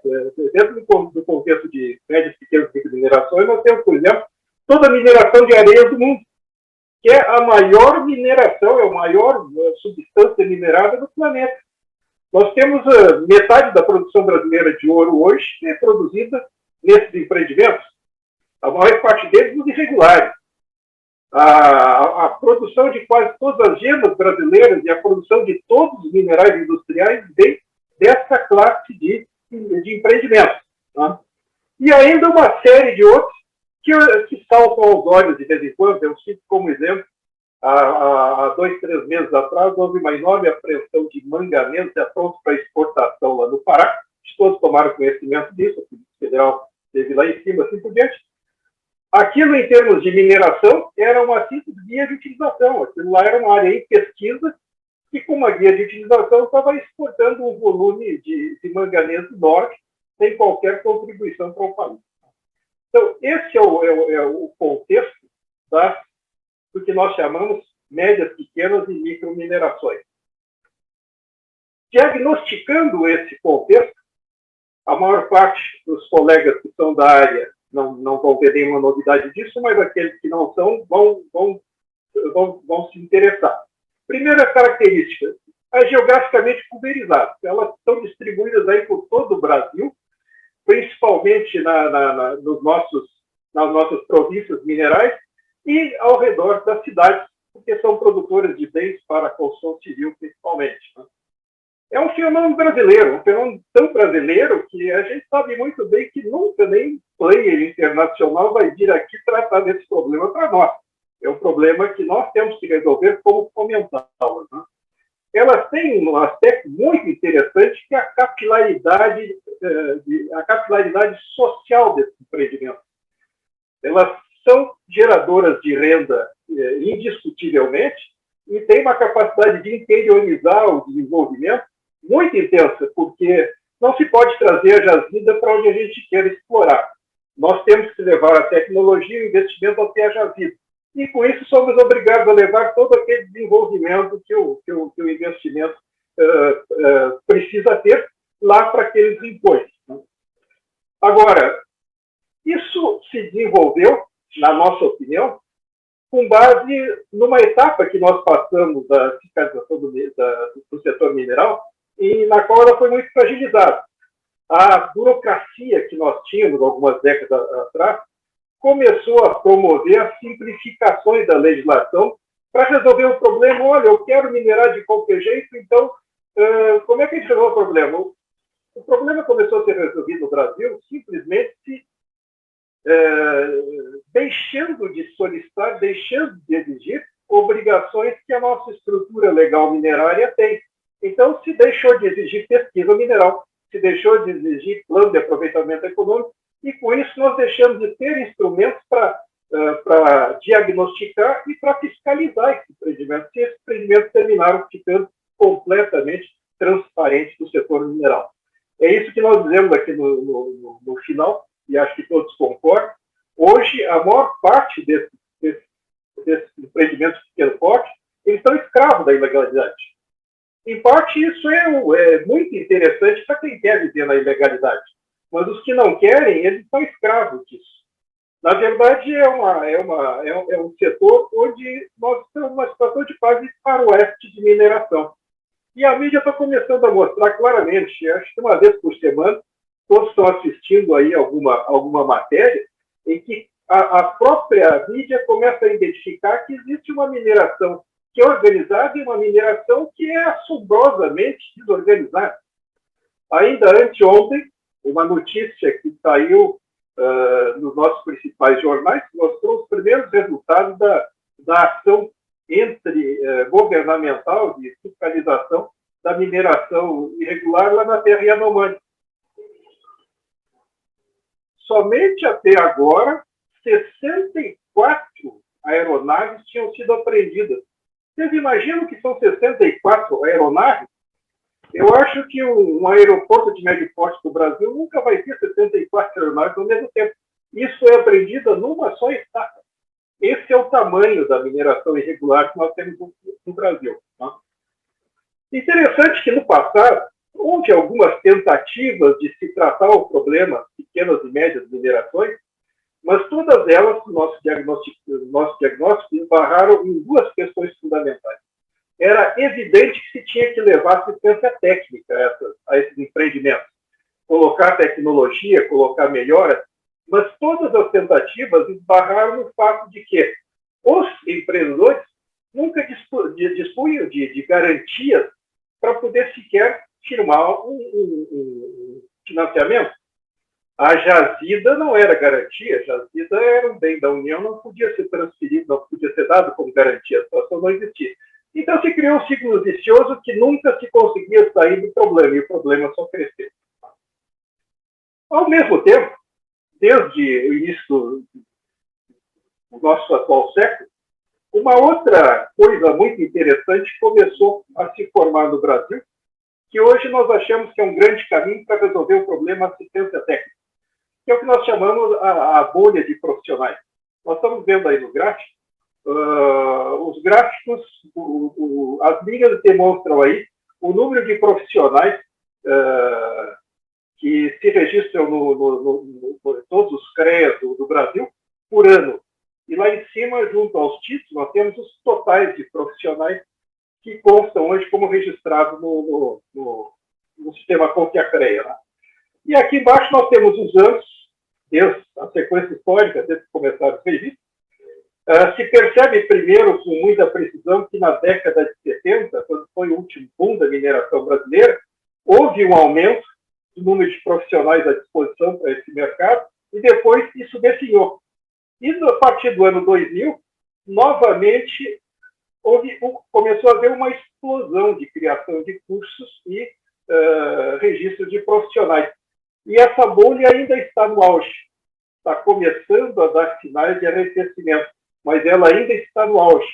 Nós nunca tivemos um momento tão propício para conduzirmos profissionais como assistentes técnicos para esse problema do setor mineral, como estamos tendo agora. No aspecto de assistência técnica, isso aqui é uma grande oportunidade. Vamos ver a sequência. Quanto à questão da garantia, agora os que conhecem a legislação mineral já sabem, desde a última alteração do Regulamento Código de Mineração, em 2018, o título de concessão mineral passou a ser passível de entrega como garantia real para financiamentos.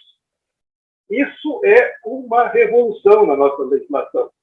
Por quê? Porque aquele empreendedor que detinha uma jazida, ele tinha, naturalmente, uma garantia, mas o sistema financeiro não a reconhecia, porque, no caso de ele não pagar, o cara não podia ir buscar aquela jazida para recuperar o seu financiamento. Agora tem. E mais, uma jazida que ninguém pode tirar de lá, ninguém vai roubar essa garantia, e mais, uma jazida que certamente é muitas vezes maior do que a necessidade de financiamento para a implantação do empreendimento. Então, esse ciclo agora de financiamento também está fechado. E o próprio decreto resolveu também uma segunda questão, que seria, bem, se nós não temos um sistema financeiro da mineração e temos que implantá-lo, isso pode começar com muita timidez. Como é que se resolve a segurança disso? A segurança foi resolvida justamente com a criação do conceito de declaração de recursos de reserva. Agora, uma jazida dessas pode ser averbada do próprio tipo de mineração, mas com atestado claro e objetivo do seu valor. Isso o sistema financeiro poderá entender muito bem e, finalmente, as condições para se criar um sistema financeiro da mineração estão à disposição. Então, nós temos hoje, como nunca tivemos na história da mineração brasileira, os dois principais fatores para desenvolver o setor, que é a assistência técnica à disposição e abundante e o mecanismo para darmos garantia ao sistema de financiamento que nós quisermos implantar para resolver o problema. Muito bem. Seguindo adiante, essa história, pelo fim, tinha começado lá em 2017. Desde lá, a Brene vem observando e debatendo esse assunto, e agora chegamos à conclusão que está suficientemente maduro para fazermos a apresentação e lançar para a sociedade esse plano. E esse plano é um plano natural, não é um plano que exige gastar dinheiro público para resolver o problema, não. É um plano de coordenação. À medida que as entidades envolvidas tomarem conhecimento e captarem a ideia, cada uma poderá dar sua contribuição e ele irá naturalmente, porque o interesse em gerar riquezas para a mineração nunca teve tão intenso como está no Brasil atualmente. Né? Aqui está a sequência, o timeline do que aconteceu, a maioria de vocês já conhece. Né? É importante citar que em 2019 também houve uma alteração nas diretrizes de graduação da engenharia, estabelecidas pelo MEC, e nessa alteração foi criado mais um fator muito interessante para a viabilidade desse plano, que é a criação da exigência da extensão universitária, que não existia até então. Nós logo vamos entender o que é extensão universitária. Não é estágio, é extensão. É a aplicação de tecnologia a favor da sociedade para o treinamento dos alunos recém-formados. Tá bom, então esse ano a Brene consolidou esse plano e agora no início de agosto convidou todas as entidades de ensino do setor de mineração, fizemos um seminário nacional em que foi apresentado o plano e debatido com todos os professores a viabilidade da parte que caberia ao setor de ensino. E o plano foi, naturalmente, chancelado 100%, não há dúvida da viabilidade dele. E agora nós passamos, então, para a implantação, para a apresentação dele. Né? O que é empreendedorismo mineral? O nosso plano, essencialmente, ele prevê, primeiro, que aquela bolha de profissionais passem a ter a opção de se reciclarem para adquirirem habilidades para gestão de médios, pequenos e micro empreendimentos minerais de pequeno e médio porte. Por que essa reciclagem? Porque é interessante que no Brasil, historicamente, nós formamos engenheiros de minas, por exemplo, há quase 150 anos, mas sempre formamos para que ele procure emprego. Hoje, já em fase de que não tem muito emprego, eles também procuram voltar para o meio acadêmico, fazer mestrado e ficar na área de pesquisa. Mas nunca os treinamos para ter uma visão empreendedora, autônoma e flexível para a sua carreira. É buscar emprego ou ficar na universidade. Tem uns loucos desgarrados, assim, como, por exemplo, eu que inventei, meu pai tinha empresa de engenharia, segui naquela área, mas são raros. E a gente sabe a importância de termos uma metodologia de gestão para que isso se torne realidade. Então, esse empreendedorismo profissional será realizado, a proposta nossa é que seja realizado através da academia. A academia, então, disponibilizar cursos de especialização em gestão de pequenas e médias minerações e declarações de recursos de reserva para capacitá-los a terem essa independência profissional. E, com isso, então, o mercado passará a ter mais um perfil profissional. Interessante que, no Brasil, nós temos um modelo que funciona muito bem exatamente assim, é o modelo da engenharia civil. O engenheiro civil se forma, é a coisa mais natural, ele tem a opção, não, eu vou abrir uma empresa, faço uma empresa de engenharia, vai lá, procura um bom terreno na cidade, faz um projeto, licencia, aprova ele, vai na Caixa Econômica Federal, que é o sistema financeiro da habitação, capta dinheiro, constrói grandes apartamentos e segue a vida. E assim nós temos todas as nossas cidades crescendo sem parar e sem incomodar ninguém. Por que não se pode fazer isso na mineração? Só aqui no Brasil é possível isso pela multiplicidade, pela quantidade, pelo volume, pelas características que nós temos de depósitos a serem explorados. Então, a ideia é, primeiro, como profissionais, eles se reciclarem para terem essa capacidade de poderem atuar como os engenheiros civis atuam hoje. E aí criem a sua vida, seja lá iniciando projetos de novas vidas, sendo através de associação ou de assistência técnica a empreendimentos que já existem, para levar-lhes assistência técnica, captarem financiamento e aí terem uma vida de mineração saudável. Né? Mas não se complementa só por isso, se complementa também naqueles casos de depósitos muito pequenos, de empreendimentos muito pequenos ou concentrados regionalmente. Por que as universidades não podem também praticar a extensão mineral? Eles hoje têm obrigação de fazer isso, então vamos juntar a obrigação com a necessidade e vamos criar um mecanismo de extensão mineral para as universidades e pode também ser uma analogia com o que já existe no Brasil para a área rural. Na área rural existe a extensão rural. O que é a extensão rural? Um pequeno produtor tem lá no Banco do Brasil financiamento anual para a sua safra, mas o banco só libera aquele dinheiro se ele apresentar uma assistência técnica, apresentar um projeto de lavoura, mas um projeto feito por um profissional capacitado, um engenheiro agrônomo, tá? Ou então por uma entidade de extensão rural que vai lá apresentar um projeto para ele. Se isso existe, o banco libera o dinheiro. A ideia é a extensão mineral através das universidades seguir um modelo análogo a esse, em apoio a todas as pequenas minerações da sua região, da sua área de interesse abrangente.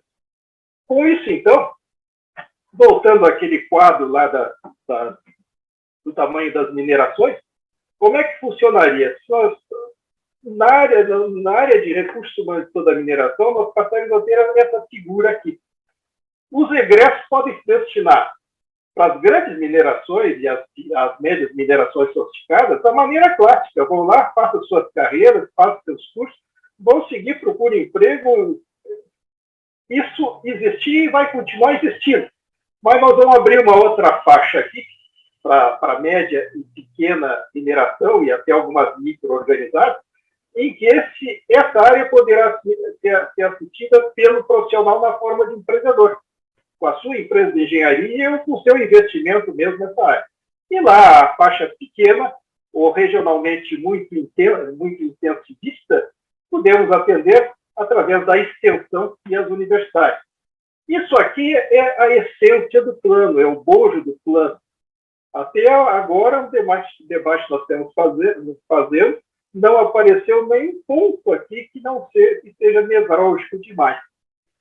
Como é que está andando isso, então? Bem, algumas coisas faltam serem completadas. Por exemplo, uma universidade a criar, pelo menos, um curso pioneiro de especialização em gestão de MTM e declaração de resultados. A vantagem dessa universidade é que, se ela fizer um bom projeto e ela lançar, todos esses conhecimentos, todas as competências necessárias são competências teóricas. Se elas forem fornecidas para o engenheiro já tem a competência de produção. Ele precisa complementar a teoria de gestão. Isto é ensino à distância. Se você fizer um bom projeto aqui no Brasil, você, como entidade de ensino, vai ter um baita negócio na sua mão. E a Abrele vai bater palma e vai lhe ajudar nesse processo. Estamos procurando primeiro os primeiros candidatos. Segundo, a ANM já está com as resoluções que regulamentam a averbação de garantias reais e a geração de declarações de recursos reserva, já está com elas minutadas. A Abrele vem acompanhando desde das primeiras minutas desse documento. Elas já passaram pelas chamadas PUC e estão prontas, estão maduras para serem publicadas. Então, nós estamos aguardando agora só o cronograma final que a ANM nos informa, para a gente procurar sincronizar alguma iniciativa. Mas sabemos, se não me engano, a resolução sobre garantias reais tinha sido programada para julho passado.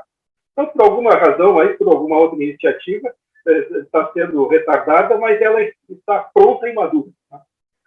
Bem, nas declarações de recursos de reserva, é onde nós temos um problema de entendimento. Este conceito já foi introduzido no Brasil, mas não com vista da criação do mercado financeiro interno, e sim como uma alternativa para atender as exigências dos financiadores internacionais, principalmente aqueles projetos que são submetidos às bolsas de valores de mineração, como a do Canadá, como a da Austrália. Esse setor todo, depois aqueles projetos fake do passado, se regularizaram, se normatizaram e são extremamente exigentes hoje em termos de normatização para submissão de projetos para financiamentos internacionais. Mas isso é lá fora, isso é para você ir procurar dinheiro lá na Bolsa do Canadá.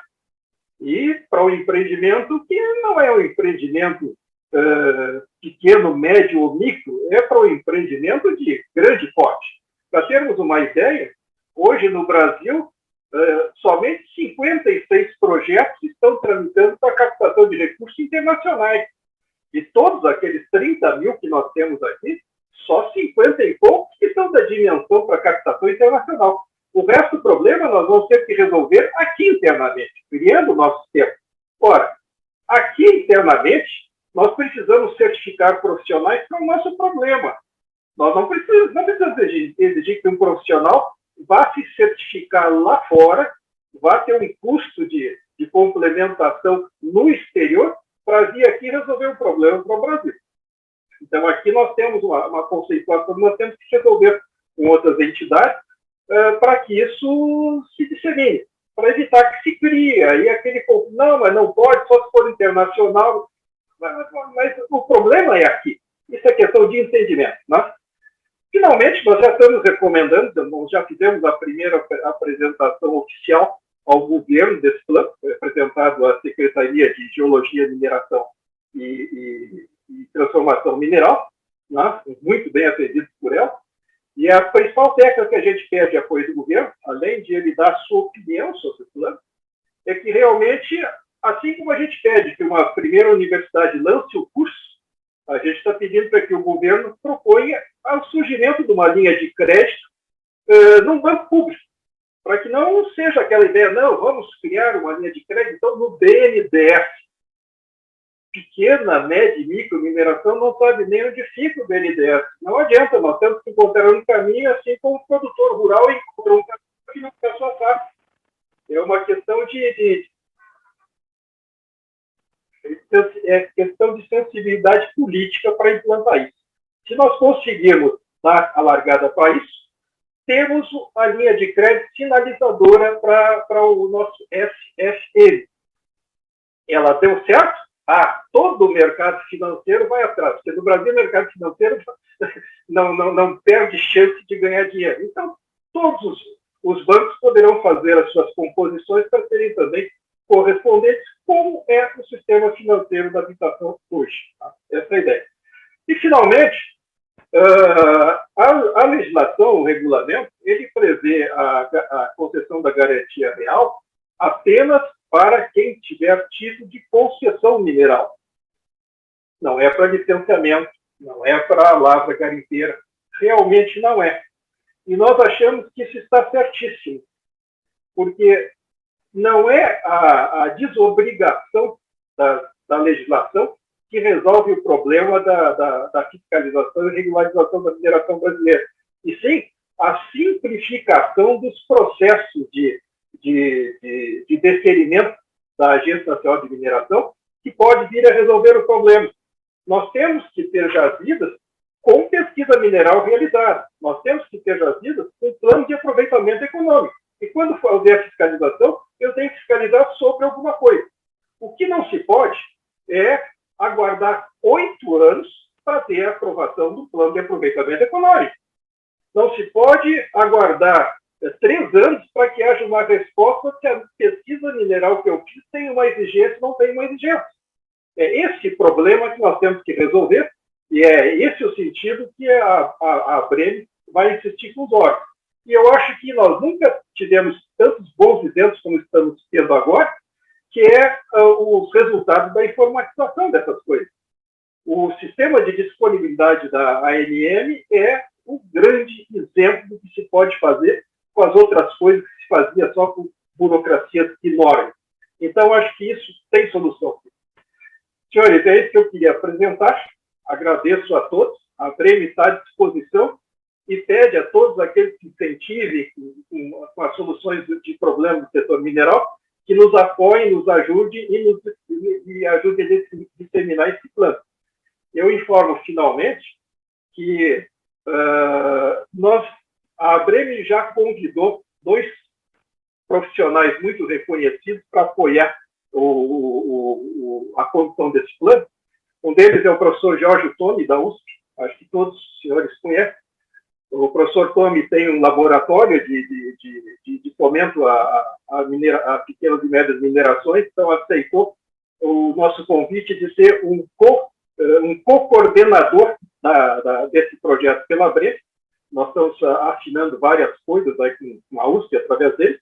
E pelo lado acadêmico, nós convidamos e aceitou o professor José Margarida da Silva, então, com quem a gente pretende que haja um facilitador dessas relações com a academia, que sempre existiram no Brasil, mas sempre foram muito descoordenadas, muito distantes. E agora acho que ele tem uma oportunidade de juntar tudo isso para que o setor mineral tenha um novo horizonte pela frente. É isso que eu queria colocar. Muito obrigado a você. Obrigado, presidente Regis. Agradecer e parabenizar pela apresentação, dizer muito enriquecedora também. E aí, para encerrar nosso painel, vou registrar as participações de alguns alguns telespectadores, como o engenheiro Newton Luiz, atuou muito tempo no CREA Minas Gerais, o Alci Tomás, representando o IFRN, o professor Antônio Pedro, da UFCG, ele, na palestra do Regis, ressaltou a importância da mineração júnior no início no início da caminhada do empreendedorismo mineral para os profissionais da mineração. Não temos perguntas porque tivemos problemas no chat durante a apresentação do painel. Ele foi restabelecido, mas acredito que ficamos prejudicados quanto à questão das perguntas. Mas gostaria de passar para cada painelista para que eles possam se despedir ou fazer algum comentário final. Vou dar 1 minuto para cada, já que temos 10 minutos restantes aí para finalizar nosso painel. Vou iniciar com o engenheiro Júlio, que fez a primeira apresentação. 1 minuto, Júlio, para suas considerações finais, e que a gente possa finalizar. Desde já agradeço e reforço a satisfação de poder me encontrar com um amigo aqui, mais uma vez, no painel aqui na CEA Connect. Júlio, 1 minuto para suas considerações finais, meu amigo. Boa noite, Renan. Para mim foi uma honra poder participar desse painel tão enriquecedor, encontrar amigos queridos como Ronaldo Maleiro, meu amigo Regis. Tive o prazer de conhecer Fernando. Nesse dia, quando acabar a pandemia, eu vou dar um abraço nele. Gostei muito da palestra dele.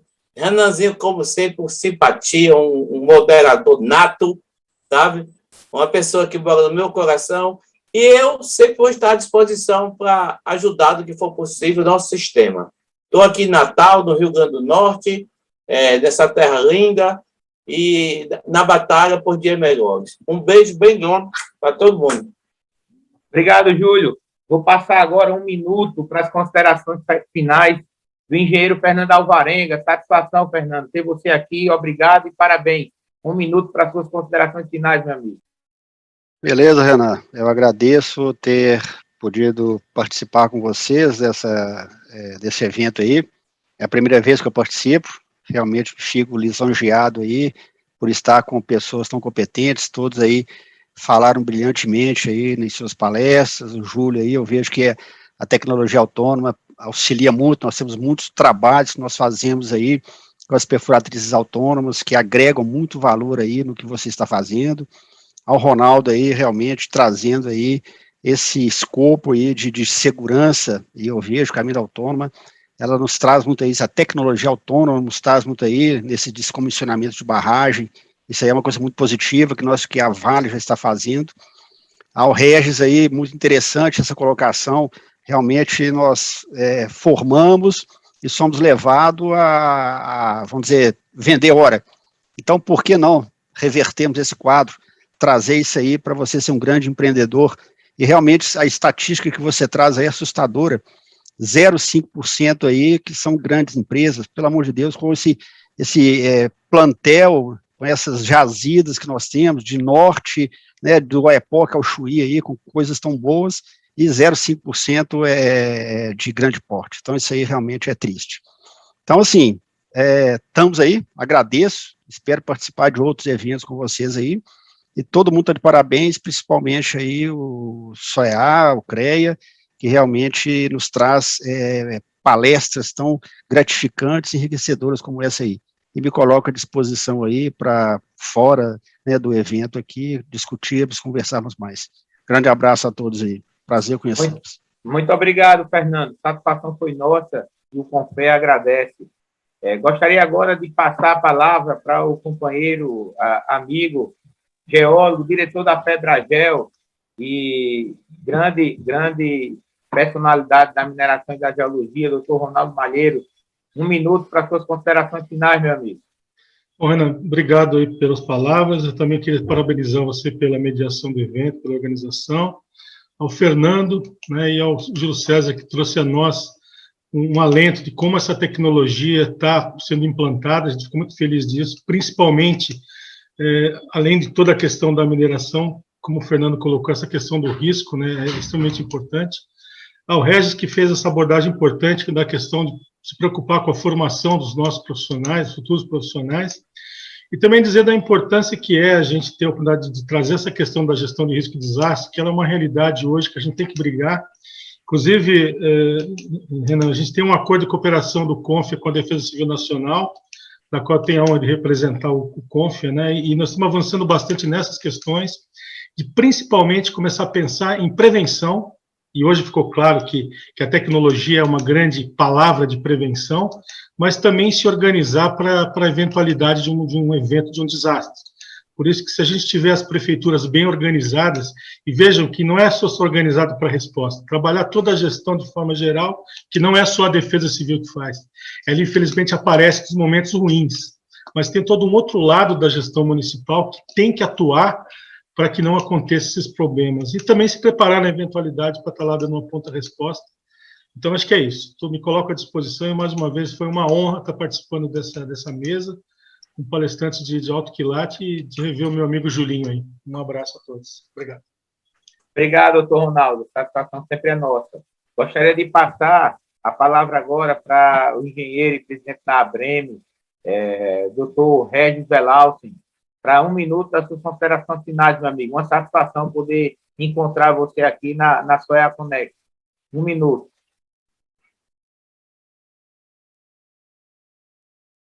O microfone está desligado, Regis. A tecnologia vai se aperfeiçoar, vai ser por inteligência artificial. Mas, graças a Deus, a pandemia criou a prática de se usar essas tecnologias de comunicação, porque para nós, engenheiros de Minas, foi como criar um bar de chopp em todo o Brasil, porque ele nunca se encontrava mais, ele não conseguia se encontrar, a não ser naqueles congressos que se programava durante meses e era aquela correria. Enfim, agora temos um canal que está permitindo a gente trazer à tona todo esse conhecimento. Então, eu agradeço tremendamente a oportunidade de ter confraternizado com os demais colegas e palestrantes aqui. A gente sempre aprende coisas. Eu aprendi 2 coisas hoje muito interessantes que anotei aqui e vou cumprir. E, finalmente, lembrar que, ao fazermos esse plano que a ABREME está apresentando, de maneira nenhuma a gente está discriminando a grande mineração brasileira. Não. Nós entendemos que a grande mineração tem as suas soluções, elas são precisas de nós precisamos ajudar todo o restante para que o Brasil cresça como um todo. Tá? E, nesse mesmo sentido, nós precisamos que todos os profissionais tenham participação nesse projeto. Engenheiros de minas, são geólogos, são profissionais de outras áreas. O setor mineral é imenso, ele precisa de coordenação de todos os setores. O plano da ABREME é para todos, é para regularizar e transformar o setor mineral numa verdade, não numa brincadeira, como a gente vê hoje, em que a gente só se orgulha dos grandes empreendimentos. Nós podemos orgulhar com coisas ali fora da cidade, podemos orgulhar coisas na Amazônia, no Mato Grosso. Precisamos dar orgulho a essa riqueza que nós temos aqui, e não mandar a polícia lá toda hora para esconder da mídia. Era isso que eu queria deixar aqui como palavra final. Obrigado, presidente Regis. Obrigado a todos. Agradecer a todos os telespectadores profissionais que acompanharam esse painel sobre mineração. Agradecer o CREA Goiás, que está sediando essa Soea Connect. Agradecer o CONFEA, através do presidente Joel Krieger, que vem inovando e aproveitando esse momento aí que a gente estamos com restrições, mas não podemos deixar de divulgar a ciência, a tecnologia, e nem podemos deixar de realizar encontros profissionais para que a gente possa fomentar nossa profissão e nossos profissionais. Então, agradeço a todos, foi um painel fantástico, o painel vai ficar gravado aí para que a gente possa assistir depois. As apresentações, quem desejar, pode solicitar a comissão organizadora da SOEA, que eu tenho certeza que a gente consegue compartilhar com vocês depois através de e-mail, ou compartilhamento, ou outros compartilhamentos. Então, muito obrigado a todos. Fico muito lisonjeado em poder moderar painelistas como esses que tiveram a oportunidade de passar por aqui hoje. Então, obrigado a todos, obrigado, internautas, e até a próxima.